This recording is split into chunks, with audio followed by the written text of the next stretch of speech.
Bismillahirrahmanirrahim.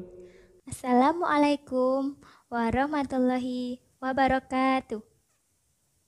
Bagaimana kabarnya anak-anak hari ini? Alhamdulillah, luar biasa. Tetap semangat. Allahu Akbar. Sebelum kita memulai pembelajaran hari ini, marilah kita membaca basmalah bersama-sama. Bismillahirrahmanirrahim. Hari ini kita akan belajar tema 1, subtema 1, pembelajaran 5 dan 6. Namun sebelumnya, mari kita simak video berikut ini. Di bawah kandang kelinci, Edo melihat seekor siput yang sedang berjalan perlahan. Edo pun mengambilnya. Kelinci dan siput sama-sama hewan, tetapi gerakannya kok berbeda ya. Kelinci bergerak lincah, berlari dan meloncat. Sedangkan siput bergerak sangat pelan. Mengapa bisa begitu ya? Gumam Edo penasaran. Setelah belajar hari ini, diharapkan anak-anak mampu mengetahui organ gerak hewan avertebrata. Kemudian, anak-anak mampu menentukan ide pokok pada setiap paragraf bacaan, serta anak-anak mampu membuat model sederhana organ gerak hewan avertebrata. Bagaimana pendapat anak-anak tentang perbedaan cara berjalan kelinci dan siput pada video tadi? Benar, kelinci berjalan dan melompat dengan lincah serta cepat, sedangkan siput berjalan dengan lambat. Pada pelajaran yang telah lalu, kita telah mengetahui bersama bahwa kelinci merupakan hewan vertebrata. Lalu, bagaimanakah dengan siput? Siput merupakan hewan avertebrata, yaitu hewan yang tidak memiliki tulang belakang. Ciri-ciri lain hewan avertebrata adalah sebagai berikut. Ciri-ciri hewan avertebrata. 1. Susunan syarafnya berada di perut. Kedua, memiliki rangka luar.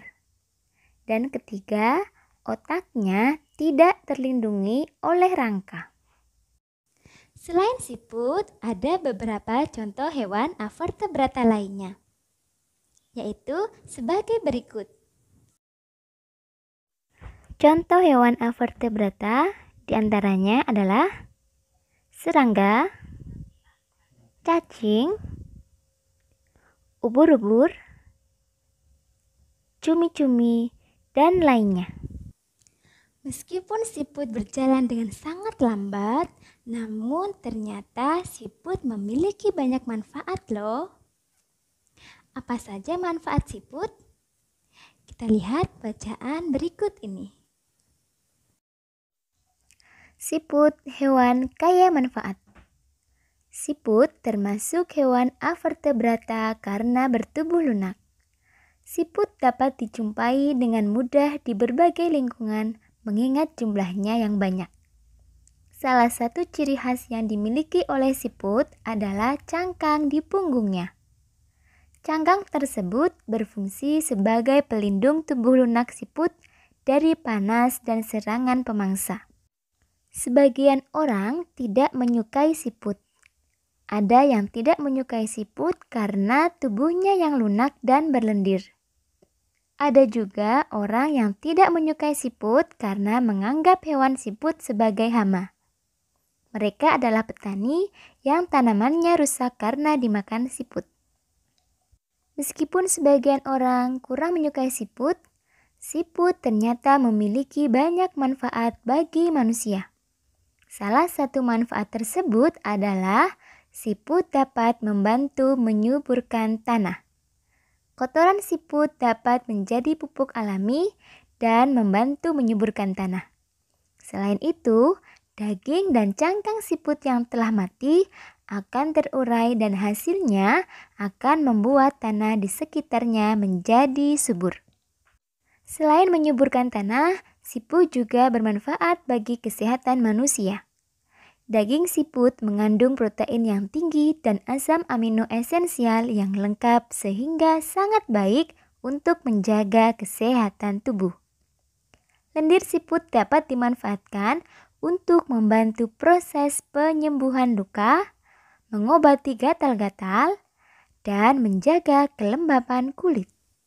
Seperti pembelajaran yang telah lalu, agar kita memahami informasi yang disampaikan, kita harus bisa menentukan ide pokok pada setiap paragraf. Sekarang, kita simak bersama-sama ide pokok pada setiap paragraf bacaan tadi. Ide pokok pada paragraf pertama, yaitu siput termasuk hewan avertebrata karena bertubuh lunak, terdapat pada awal paragraf. Ide pokok pada paragraf kedua, yaitu sebagian orang tidak menyukai siput, terdapat di awal paragraf. Ide pokok pada paragraf ketiga, yaitu meskipun sebagian orang kurang menyukai siput, siput ternyata memiliki banyak manfaat bagi manusia, terdapat di awal paragraf. Ide pokok pada paragraf keempat, yaitu selain menyuburkan tanah, siput juga bermanfaat bagi kesehatan manusia, terdapat di awal paragraf. Pada teks bacaan ini, ide pokok paragraf terletak di awal paragraf, sehingga kalimat pengembangnya adalah kalimat setelah ide pokok paragraf pada setiap paragraf. Masya Allah, ternyata siput diciptakan oleh Allah dengan segala kekurangan dan kelebihannya. Di balik kekurangan siput yang berjalan lambat, ternyata siput memiliki kelebihan yang tidak dimiliki oleh binatang lain. Begitu pula dengan manusia, Allah telah menciptakan manusia dengan segala kekurangan dan kelebihannya. Manusia tidak berhak menyombongkan diri atas kelebihan yang ia miliki. Namun sebaliknya, manusia juga tidak boleh minder dengan kekurangan yang dimilikinya. Setelah kita mengetahui manfaat yang luar biasa dari siput, sekarang saatnya kita berkreasi dengan membuat model sederhana organ gerak hewan avertebrata, yaitu siput. Kali ini kita akan membuatnya dengan menggunakan plastisin ya nak. Kita akan membuat siput sebagai salah satu contoh model sederhana organ gerak hewan avertebrata. Yang kita butuhkan adalah plastisin dengan 2 warna. Kemudian kita bentuk menjadi siput seperti contoh berikut.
kita sudah bisa membuat model sederhana organ gerak hewan avertebrata yaitu siput.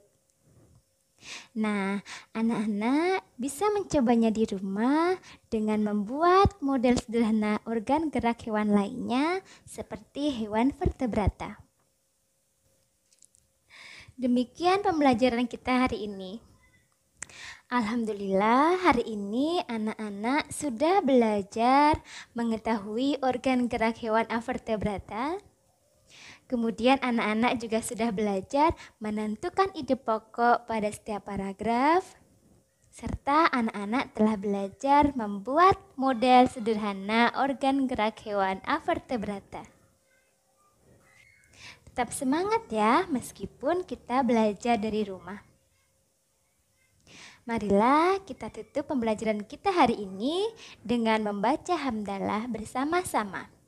Alhamdulillahirabbil alamin. Ustazah akhiri. Wassalamualaikum warahmatullahi wabarakatuh. I'm an icon, man. And my girl about a 10. I should fuck her in the Benz.